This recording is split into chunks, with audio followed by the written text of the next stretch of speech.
Nesse vídeo vou te mostrar como o mangá te ensina mais de filosofia do que os 3 anos do ensino médio.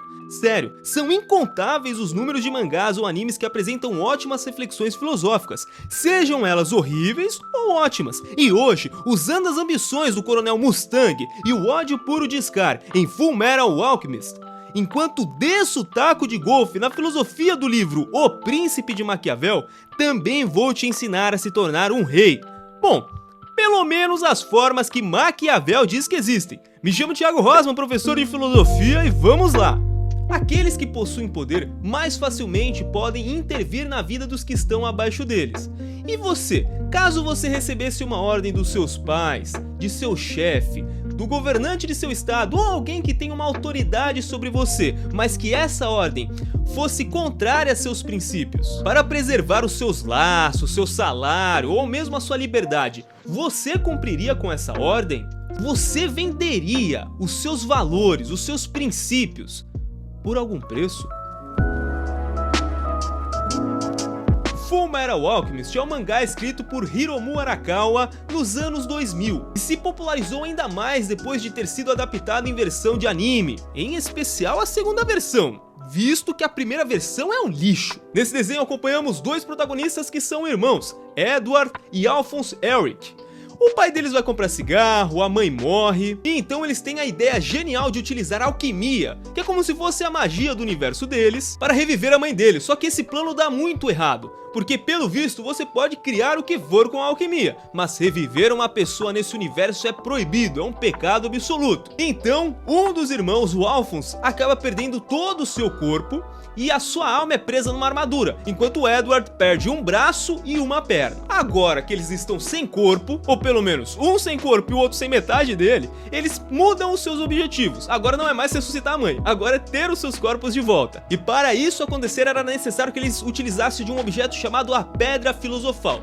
Só que é um objeto muito misterioso, ninguém sabe bem ao certo como consegui-la. Então, para continuar nessa jornada, eles se tornam cães do exército, sim, alquimistas federais. Bem, eles se tornam soldados de um país que é um país militar. Ele é liderado pelo King Bradley. Falarei desse bigodudo lá no final do vídeo. Por enquanto, é interessante saber que ele é o Führer e ele comanda os seus soldados para fazerem coisas imorais. E a maioria dos soldados realmente fazem essas coisas com a justificativa de que isso é para um bem maior. Eu estou fazendo isso porque depois o nosso povo viverá supostamente numa paz. Para esses soldados, tudo bem você cometer atos injustos, atos imorais e até mesmo genocídios, se existe uma finalidade boa, se existe uma justificativa para esses atos. E são dois os personagens que pensam explicitadamente dessa maneira, o Coronel Mustang e o Scar. Mas antes precisamos colocar nessa história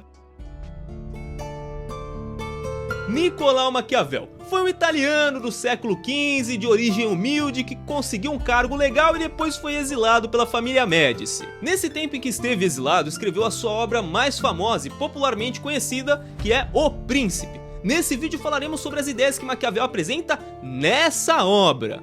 Nessa obra ele vai dar conselhos a um possível príncipe, que caso ganhe de fato o reinado, possa conceder a Maquiavel algumas coisinhas muito boas. E basicamente vai narrar o que o governante precisa para ser um bom governante e manter o seu reinado, e conquistar as coisas e os objetivos que esse governante possa ter. E ele já começa a obra dizendo quais são as maneiras em que um governante ou uma pessoa comum podem chegar ao poder. Então, se você tem interesse em colocar uma coroa na sua cabeça, sentar no trono e se tornar monarca de um país, bom, eu já te digo, lembre-se de mim, você aprendeu essas técnicas comigo que aprendi de Maquiavel.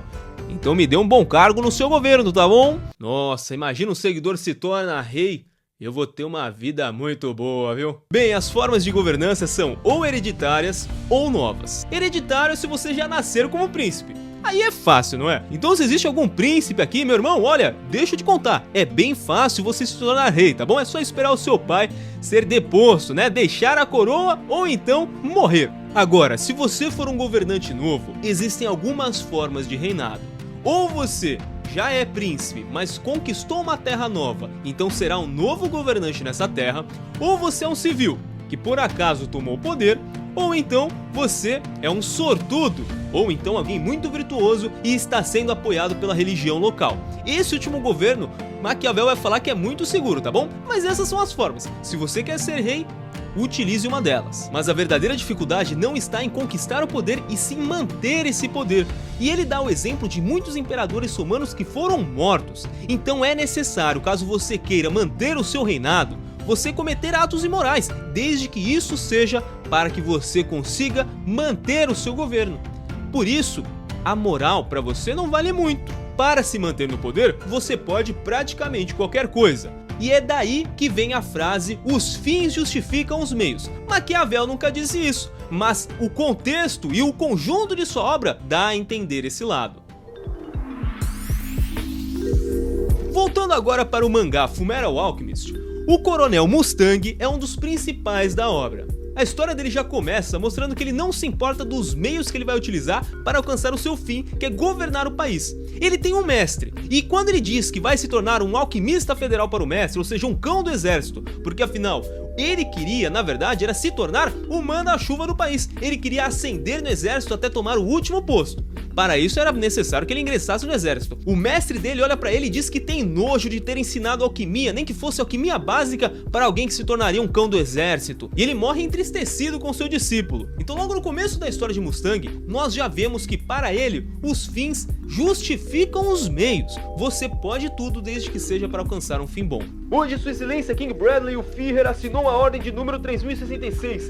Dá-se início à campanha de extermínio de Ishbal. O líder supremo deu a ordem para exterminar todo um povo que vivia nas fronteiras desérticas do país. E sem ter misericórdia por criança, mulheres, idosos, poderia matar todo mundo. Era para acabar com qualquer um que tenha sangue daquele povo que era o povo ishvaliano. Apenas um único soldado de todo aquele exército foi forte o suficiente para desertar a guerra por perceber que aquilo estava errado. Mas mesmo esse soldado ficou entristecido anos mais tarde por não ter lutado contra o seu país. E nosso coronel, mesmo com dúvidas sobre a licitude da guerra, continuou o extermínio, continuou o genocídio. Afinal, estava em seus planos. O objetivo de Mustang era se tornar o Führer daquele país e para conseguir proteger os seus subordinados, e seus subordinados, os seus outros subordinados, e assim sucessivamente até todo o país ficar protegido. Ou seja, de fato ele tinha um objetivo nobre, só que os meios que ele estava utilizando para concluir esse objetivo eram totalmente questionáveis. Ele não se importava de matar vidas inocentes.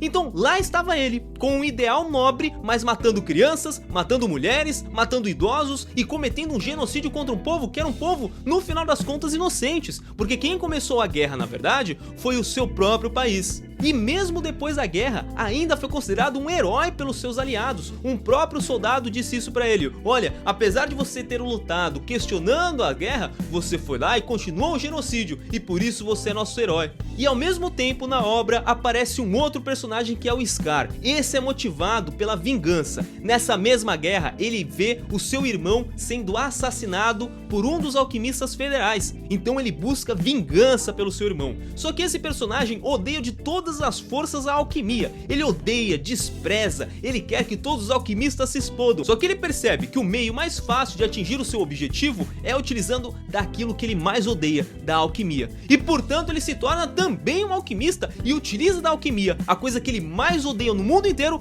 para conseguir a sua vingança. Ele se esquece do meio do caminho, buscando apenas o final. Ele faz uma coisa que ele odeia, que ele despreza. Ele se torna quem ele mais odiou para que ele possa cumprir sua vingança. É claro que esses dois personagens, tanto Mustang quanto Scar, encontram um arco de redenção, mas isso a gente pode falar no próximo vídeo. A pergunta é, você acha que vale tudo para alcançar os seus objetivos, os seus planos e as suas utopias? São Paulo diz que é justa a condenação daqueles que falam que devemos fazer o mal para tirar um bem disso. É diabólico você fazer tudo para concluir um objetivo, por mais nobre que ele seja. Senão o que vai separar você do bigodudo do nosso mundo? O que separa você dos piores assassinos ou mercenários? Nada te separará. Você se tornará um traidor da raça humana. Você se tornará um monstro. Mas esse não é o único saber, não é a única filosofia e não é o único ensinamento que nós podemos tirar dessa obra. Muitos outros podemos tirar. E logo após tudo isso que eu narrei,